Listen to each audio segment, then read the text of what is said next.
Well, attachment is a mind that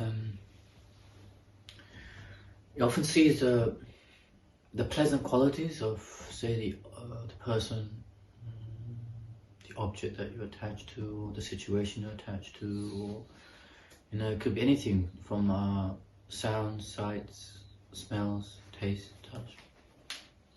So maybe you find it pleasant. Because not everybody will find that object pleasant. You find that certain object or situation pleasant for you. But what attachment does often, it exaggerates the qualities of that person or object situation, and it paints a completely different picture of what actually is the reality of the object.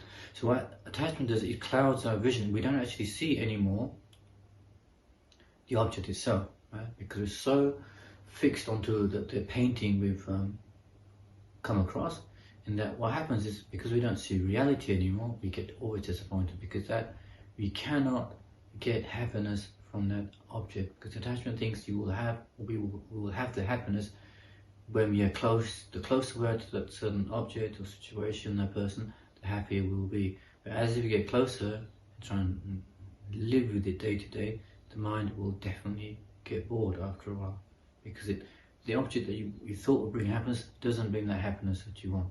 Maybe in the first instance, the first moments, the pleasure experience, but it's not lasting. Why is it not lasting? Because the object you're attached to is impermanent, it's changing moment by moment. It cannot give you that happiness that you kind of projected onto it.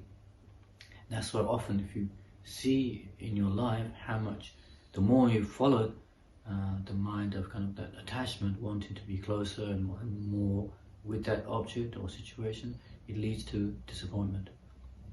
Because suddenly, after a while, you can't keep that image up, what you painted. You see the reality of it, and then often we get disillusioned. So often people might say, what about, the parents, relatives, etc., should we go?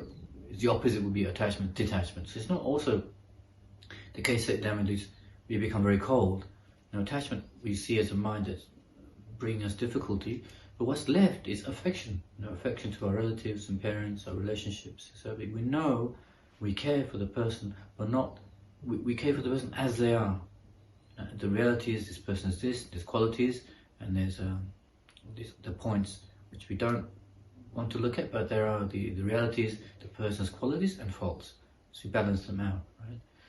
We see that then with that we have affection and care genuinely for that person as they are. So we're not going to a false image of the person or situation, or a false image of the object, thinking that's really going to bring me this happiness.